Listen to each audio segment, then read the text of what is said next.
the night stretched farther than thought. A black river with no banks, and the traveler inside it carried no lantern. Every step was a question, every breath a prayer too soft for daylight to hear. The crown shimmered above the horizon, not a jewel of power, but a living promise that darkness itself could blaze. Wind moved like an invisible animal, brushing the dunes into sighing shapes. Sand rose in quiet spirals, each grain a spark from some forgotten forge, each whisper a syllable of a language older than oceans. The traveler felt those whispers settle along the skin like a benediction. Belong. Belong, belong. Stars thickened overhead until the sky seemed carved from molten glass. They pulsed in slow rhythm, a heartbeat echoing the earth's own hidden fire. He remembered cities lost to salt and time, towers that once pierced the heavens before folding back into dust.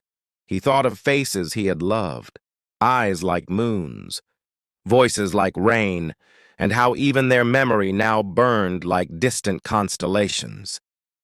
Every recollection was a coal, every silence a cathedral. And then the shadows moved, not menacing, not cruel, but deliberate. A gathering of presence, a parliament of night.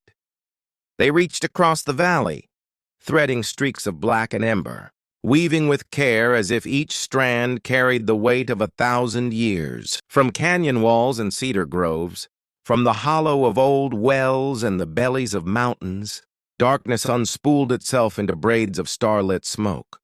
Where those braids met, a glow ignited, a fire that gave no warmth, a flame that consumed nothing.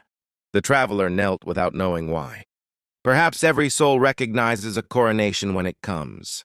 The crown rose above him, a ring of night fire, delicate as breath yet heavy as destiny. Its flames licked the air with colors unseen, violet of first dawn, silver of unborn moons, gold that tasted of memory. In that glow he saw the truth. Power was not in the daylight's glare, but in the patient architecture of dark. Strength was the courage to wander unseen, to speak in whispers, to let the quiet build its cathedral inside the heart. The crown did not descend. It hovered, eternal, for all who dared to look upward. The traveler stood. The crown burned on. Behind him the world slept in ordinary night, but before him the horizon blazed with infinite midnights, each alive with silent flame. He walked toward it, and the earth answered with a hush that sounded like music.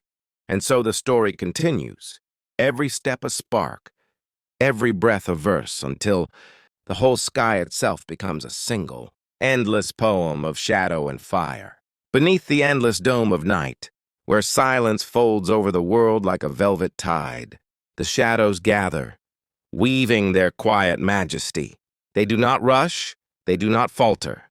Each filament of darkness is a thread of memory, a strand of forgotten longing, and with patient fingers unseen they braid a crown of midnight fire. The wind tastes of iron and ancient smoke.